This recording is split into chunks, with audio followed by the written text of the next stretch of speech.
YouTube. Making a quick-ish stop here in Mississippi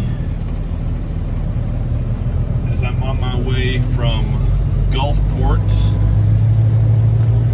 and the Chevron refinery down there with some material for recycling or refurbishment or whatever else for a facility in North Dakota. I tell you what, the Chevron refinery, as I go bumping along this parking lot here, which is in dire need of repaving, if not being dug out all the way down to the black earth or clay earth or whatever earth they got down here and completely redone. The Chevron refinery in Gulfport, Mississippi is quite the place. One advantage of truck driving, as I've mentioned in previous videos, is that you get to see a lot of America, but without really getting to experience a lot of America. But every now and again, what you see in and of itself, you still get to experience it to a certain degree. And being at the Chevron refinery was pretty fabulous. It's easy for us to ignore or forget or just kind of disregard the industries and the efforts on our behalf to produce the products that literally, quite literally, enable us to go and move and do things, conduct our business, enjoy our leisure, all of that. And the Chevron refinery was one of those experiences where it reminded me so much of the industrial power of the United States. And it made me very glad that I got that experience, because every now and again, even me being a trucker, being out on the road for the majority of a given week or a month, even I can forget what it takes for us to do what we do. And so those experiences are incredibly valuable for me personally to remind me, yeah, there's a whole lot more to it than, just, going to a gas station and filling up or whatever. But anyway, I digress. So, this is actually going to be one of my career longs in terms of mileage, because it's close to a 2,000 mile run when I include the deadhead to get from my previous delivery point to the loading point in Mississippi. I brought a load of stuff down. Actually, no, I brought a load of two giant skids of machinery, actually. There's about 10,000 pounds going to a manufacturer of food-grade products down in New Orleans. And I brought them a machine in two parts that was going to enable them, when it comes online, to automate some of their process. And then one of the gentlemen I spoke with while I was on site told me, yeah, this is basically going to eliminate 10 jobs. And I said to him, well, it's kind of the way things are going. But he immediately followed up with, yeah, because I can't get 10 people to do this job. And I was like, well, okay, well, that's fair. So he basically said, yeah, I'm automating because I can't get people to do this job, this more menial job, this basic job. So for me, it's more economical as a businessman. I don't know if he was a manager or the facility owner or an investor. I really have no idea what his role was, but he basically said, yeah, I can't fill these positions, so I need to automate to ensure that I can actually deliver my product. Well, you do what you got to do in that regard.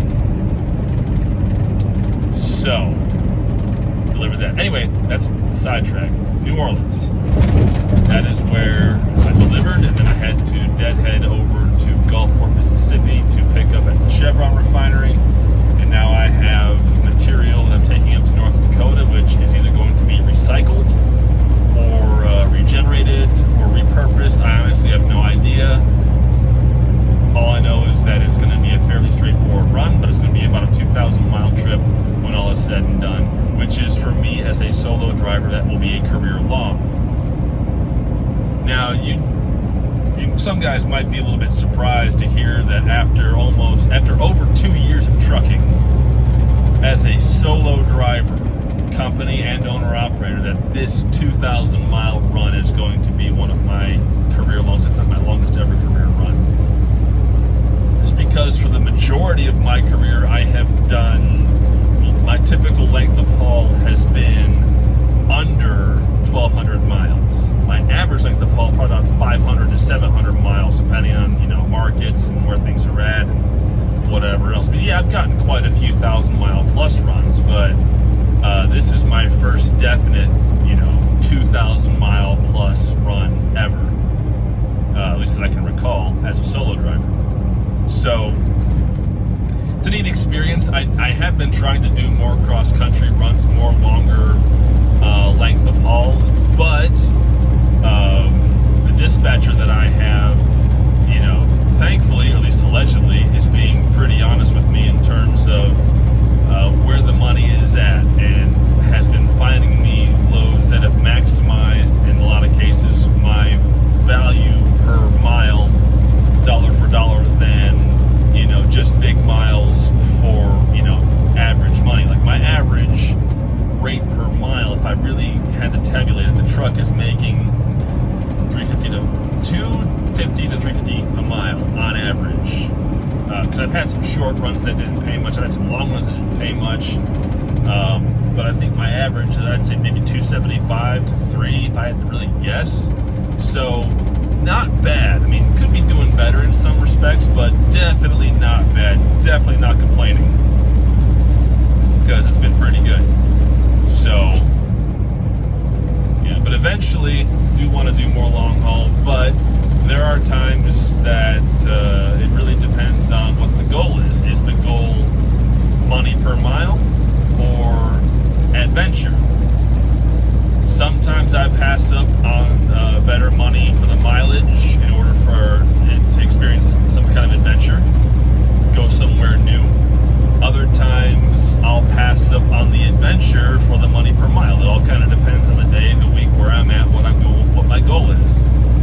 I've never been to this part of North Dakota ever, so I've never been to this part of the U.S. ever, so this is quasi-adventure with a pretty decent rate per mile. I mean, yeah, I would like to have been a bit higher. I mean, it's a little under $3 a mile if I had to guess. No, it's a lot under $3 a mile, but it's definitely, I think it's like, I forget what the actual value is per mile, but it's good enough that I was okay taking it to go along with the adventure of driving somewhere new. So there we are. Anyway, my general goal is capitalize on this long run that will dominate the majority of my weekend, preserve my hours, more or less, and then try to get myself home by Tuesday night, because I plan to take the rest of Christmas week off, and then get back on the road the Monday immediately after Christmas for a few days, and then take off a few days for New Year's, and then in January pretty much try to hit the ground running pretty good, get January off to a good start, and along the way, between now and December 31st, get ready for any year-end reporting I have to do, and then get ready for taxes for next year, because that's going to be fun. First full year as an